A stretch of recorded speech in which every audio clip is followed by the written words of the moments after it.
Alors, comment amener l'enfant à s'ouvrir à moi, le parent? Comme je l'ai dit, parent pour toi, que veut dire que l'enfant s'ouvre à toi? Que l'enfant te dise des choses particulières en fonction des sujets que tu sembles préoccupants ou non? C'est tout te dire, c'est juste te dire un peu de quoi est-ce qu'il s'agit. Alors, parent, avant que l'enfant ne puisse venir vers toi, échanger avec toi, il va sans dire que c'est parce qu'on a pris l'habitude de communiquer, de parler de tout et de rien, dans la simplicité du quotidien. Comment a été ta journée, tes amis, est-ce qu'ils vont bien, comment tu joues, comment tu te portes, etc. Parler de tout et de rien. Et dans la stratégie d'éducation, en fonction d'une situation XY, quelque chose que l'enfant a fait, il ne devrait pas le faire. On sait que oui, il ne fait pas comme ci, comme ça. Il y a le fait qu'on te punit, la stratégie de punition. Quel type de punition qui va avec la communication?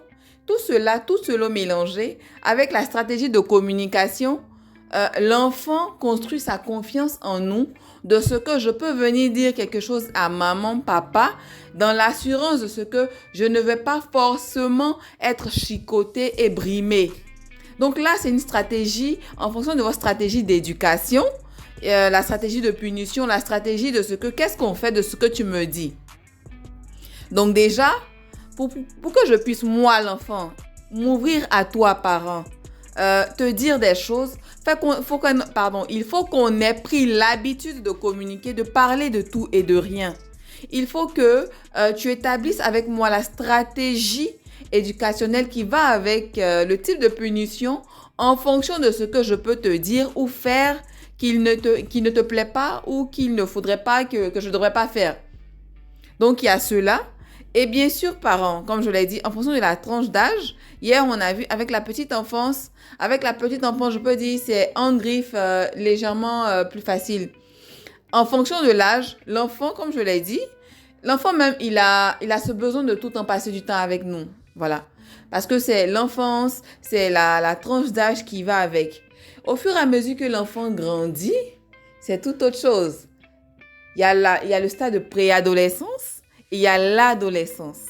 Comment est-ce que l'adolescent peut s'ouvrir à moi? Alors, je reviens pour dire, il faudrait qu'on ait pris l'habitude de parler avec l'enfant de tout et de rien. Et il faudrait que avec ma stratégie éducationnelle, l'enfant puisse avoir confiance pour me dire certaines choses. Ça veut dire qu'en fonction de ce que l'enfant me dit, je sais gérer mes émotions pour savoir lui parler, pour savoir lui dire les choses sans forcément le chicoter dès qu'il me dit quelque chose. C'est vrai, ce n'est pas facile. En fonction de ce que, y a des situations qui peuvent nous chambouler émotionnellement et du fait que, surtout pour les mamans, je ressens ce que l'enfant ressent, du fait qu'il a pu vivre ça, qu'on lui a fait ça, on l'a chicoté ou bien il y a quelque chose qui s'est passé, ça nous chamboule encore plus. Et pour cela, gérer les émotions, savoir parler à l'enfant, lui donner lui-même une certaine assurance et confiance de ce que moi-même, je réitère cette confiance-là. J'emmène l'enfant non seulement à avoir confiance en cette situation XY, et en même temps, lui, il a confiance de ce que je peux dire ou non à maman, papa. J'ai la confiance de ce qu'il va me rassurer. Et même si souvent je fais des choses où papa, maman me chicote, me tape, etc., il y a certaines choses où je sais que je peux venir en parler.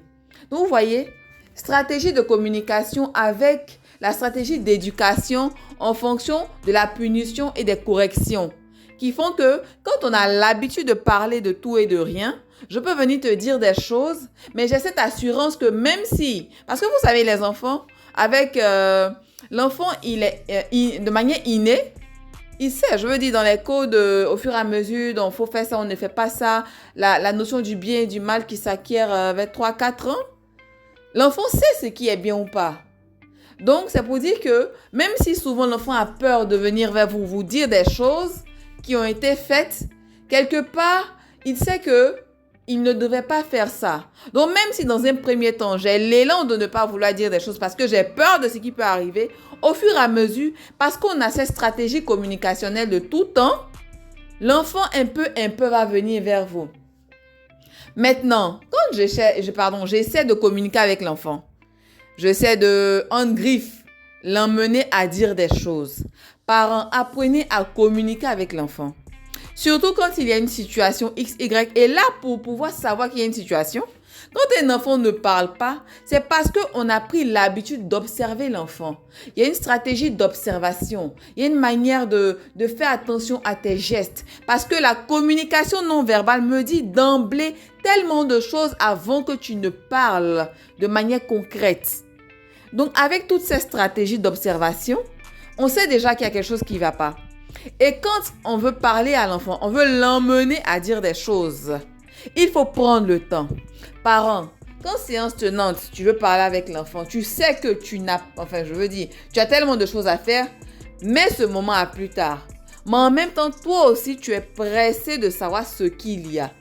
Quand j'échange avec un enfant, surtout la petite enfance, prends le temps d'écouter l'enfant. Attendez. Parce qu'il y a la manière de dire les choses. Il y a la manière d'amener l'enfant à dire des choses. Parents, toi-même, tu es en train de parler avec ton conjoint. Tu dis des choses. Dis-moi, est-ce que ça va te plaire si il t'interrompt ou si elle t'interrompt? Non. Tu me dis quelque chose. Attends que j'accueille ce que tu dis, que je digère ce que tu dis pour que je puisse te donner une réponse. Si en plus, c'est une situation qui m'a chamboulé et qui a chamboulé mes émotions. Et parents, quand vous voulez amener l'enfant à parler, quand l'enfant, vous voulez qu'il vous dise des choses, est-ce que vous avez appris à l'enfant à mettre un nom sur ce qu'il ressent? Mettre un nom sur les émotions que j'ai, que je ressens, sur ce que je vis.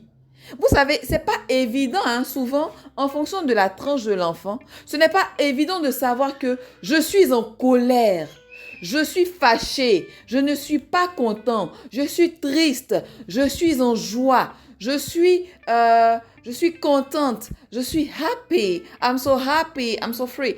Ce n'est pas évident. Apprendre à mettre un nom sur ce que je ressens et pouvoir l'exprimer. Dis clairement, je ne suis pas contente. Ah tiens, pourquoi tu n'es pas content? Je ne suis pas content parce que. Et là, en fonction de l'âge de l'enfant, il peut le dire comme ça. Mais sinon, la stratégie de communication non verbale, avec le fait que je prenne le temps de laisser du temps à l'enfant de dire des choses, de le dire même sans parler. Parents, prends le temps d'écouter l'enfant. Même si tu lui poses une question, 1 minute, 2 minutes, il ne répond pas, calme-toi. Gère tes émotions. Je le redis encore une fois. Il faut que, parents, tu apprennes à gérer tes émotions. Tu apprennes à faire un travail sur toi continuellement pour pouvoir toi-même gérer les émotions de l'enfant, l'emmener à stabiliser ce qu'il peut ressentir et parler avec toi. Alors, je reviens ou je continue pour l'adolescence. Papa, maman, rappelle-toi lorsque toi-même tu étais adolescent. N'est-ce pas que souvent, il y a des choses que tu ne disais pas aux parents. Tu peux dire que tu sors, tu vas ici, mais tu ne vas pas là-bas, n'est-ce pas? Et là encore, en fonction de la culture, en fonction de la stratégie d'éducation, beaucoup de choses. Comprenez, parents, que le fait que l'enfant, le préadolescent ou l'adolescent, n'arrive plus. Et là encore, on est dans un cas. Voilà, petit 1. Si c'est un enfant depuis petit, vous parlez avec lui, il vient vers vous, il dit des choses. Si à un moment, vous pensez que l'enfant ne dit plus grand-chose, il ne parle plus comme avant, comprenez d'abord, avant une observation plus poussée, comprenez que c'est normal que dans cette période d'adolescence, je veuille ne pas tout te dire, papa, maman. Non, comprenez et accueillez déjà que c'est normal.